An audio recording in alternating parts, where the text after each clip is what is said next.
Pada pertemuan kali ini kita akan membahas tentang isim mufrad, isim musanna, dan isim jamak. Dalam bahasa Indonesia, cara membuat kata plural adalah dengan mengulangi kata tersebut atau dengan menambahkan kata para, beberapa, atau banyak pada kata sebelumnya ya. Lalu bagaimana cara membuat kata plural atau jamak di dalam bahasa Arab? Nah, dalam makalah ini kita akan bahas secara ringkas bagaimana sih cara membuat kata jamak dalam bahasa Arab. Begitupun dengan musanna dan mufradnya. Berikut ini merupakan contoh-contoh dari isim mufrad, musanna, dan isim jamak. Sebelum kita masuk ke materi, saya akan sedikit membahas tentang contoh-contoh tersebut.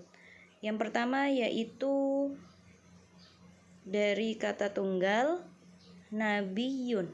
Nah, ciri isim mufrad di sini adalah tanda tanwin domah yang ada di akhir kata nabiyun. Kemudian bentuk musannanya yaitu nabiyani. Ciri-ciri musanna biasanya di akhir terdapat alif dan nun. Nabiyani. Nah, setelah itu ada yang dinamakan jamak. Jamak ini artinya banyak ya, 3 atau lebih dari 3. Nah, jamak di sini ada jenisnya. Jamak untuk muzakkar dan untuk muannas. Muzakkar itu identiknya untuk laki-laki dan muannas itu identiknya untuk perempuan. Kemudian ada lagi yaitu jamak taksir. Akan tetapi jamak taksir ini dia tidak memiliki rumus ya. Jadi jamak taksir ini bisa kalian cari di kamus-kamus, karena kalau kaidah jamak taksir itu tidak ada. Yang ada hanya jamak muzakkar dan jamak muannas. Jamak taksir itu kadang tidak terkaidahkan, jadi bisa dicari di kamus. Begitu ya. Kemudian contoh dari jamak muzakkar itu sendiri kita ambil dari lafaz muslimun ya. Muslimuna, yaitu ciri-cirinya biasanya di akhir terdapat huruf wawu mati dan nun.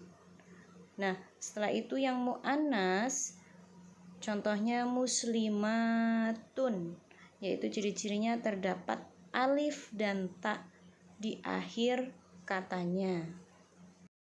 Begitupun contoh-contoh setelahnya yaitu tolibun, tolibani, tolibuna, tolibatun, dan tulabun, itu untuk jamak taksirnya.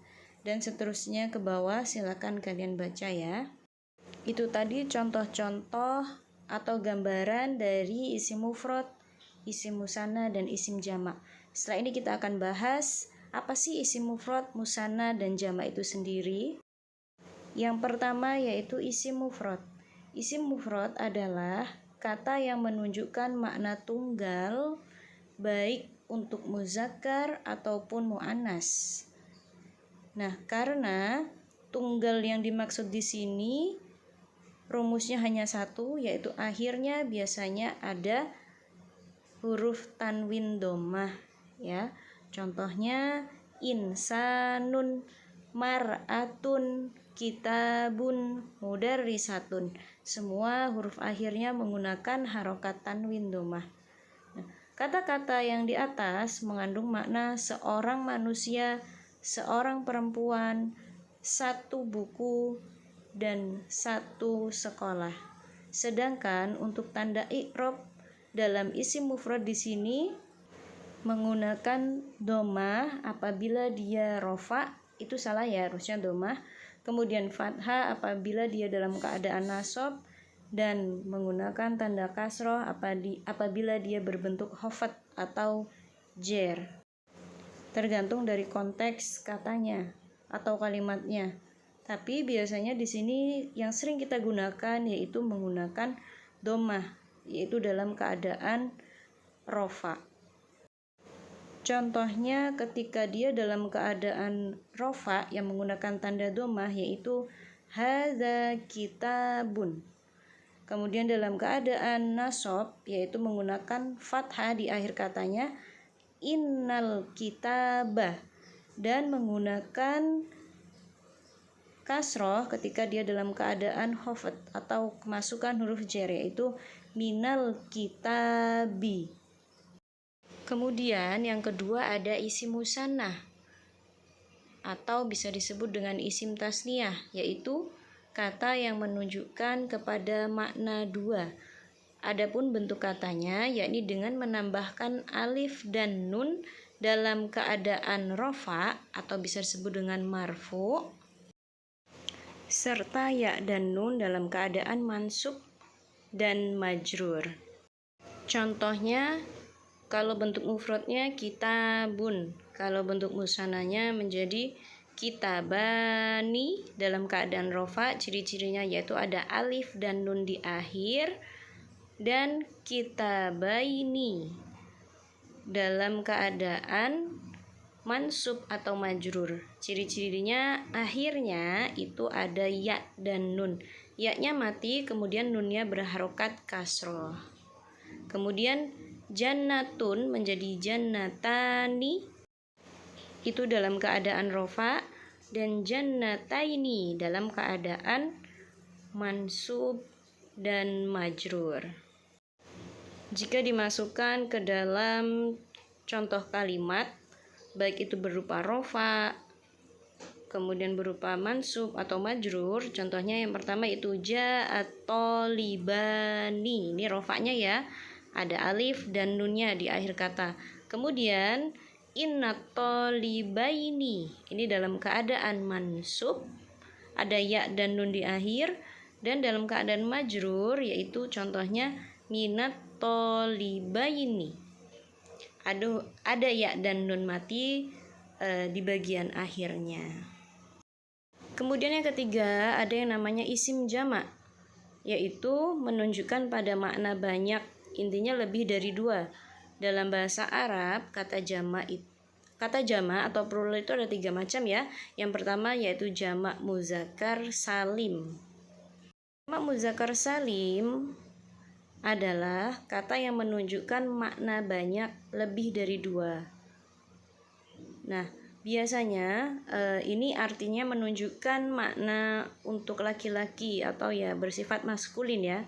Cara pembentukan katanya yaitu dengan menambah wawu dan nun dalam keadaan rofa, serta ya dan nun dalam keadaan mansub dan majrur. Contoh dalam keadaan rofa itu ada kata muslimun menjadi muslimuna, ada wawu dan nun di akhirnya. Dan dalam keadaan mansub dan majrur contohnya yaitu muslimina, ada ya mati dan nun. Nah, kalau dalam bentuk kalimatnya contoh jamak muzakkar salim yaitu ja'at tolibuna, telah datang murid ya. Itu contoh dari keadaan rofaknya, ada wawu dan nun. Kemudian ada innat tolibina, sesungguhnya murid-murid ya. Jadi itu innat tolibina, tanda mansubnya yaitu dengan ya dan nun. Ingat, innat tolibina harus bi ya, nggak boleh ba, karena nanti menjadi toliba ini akan merubah makna menjadi musanna. Oleh karena itu sebelum ya pasti tandanya adalah kasroh, at-tolibina, kemudian minat tolibina ya, sama dengan mansub, tapi bedanya di sini adalah bentuknya majrur, kemasukan atau didahului oleh huruf jar. Kemudian setelah itu yang B yaitu ada jamak muannats salim, adalah kata yang menunjukkan makna banyak lebih dari 2 serta diperuntukkan maknanya untuk wanita atau sifatnya lebih feminim ya. Cara pembentukan katanya dengan menambahkan alif dan ta di akhir dari bentuk mufrad muzakkarnya ya. Contohnya kata muslimun menjadi muslimatun, ada alif dan ta di akhir katanya. Tolibun menjadi tolibatun, ada alif dan ta di akhir katanya, yang artinya adalah orang-orang muslim perempuan dan murid-murid perempuan. Nah, jamak muannats salim ditandai dengan dhammah ketika marfu dan kasroh ketika mansub dan majrur. Contoh ketika marfu atau rofa, ja'atil muslimatu, ada alif dan ta. Ketika kasroh yaitu dalam keadaan mansub dan majrur, contohnya adalah innal muslimati, ada alif dan ta. Ti-nya itu ya yang menjadi patokan kasrohnya. Kemudian minal muslimati, ada ti-nya, tetapi sama-sama ciri-cirinya itu ada alif dan ta. Kalau mansub taknya kalau rofa taknya menggunakan dhammah, tapi kalau mansub dan majrur taknya menggunakan kasroh. Jamak muzakkar salim dan muannats salim biasanya itu digunakan untuk hal yang berkaitan dengan manusia seperti profesi, status, dan lain-lain ya. Dan biasanya bentuknya isim mustaq ya.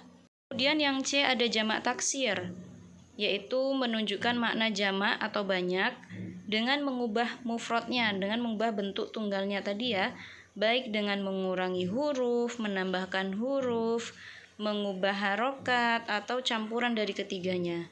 Nah, bisa dikatakan perubahan pada jamak taksir ini tidak beraturan, berbeda dengan jamak muzakkar salim dan jamak muannats salim yang perubahannya hanya di akhir kata. Sedangkan untuk jamak taksir bisa ditambahkan atau dikurangi di mana saja. Nah, berikut contoh-contoh dari jamak taksir.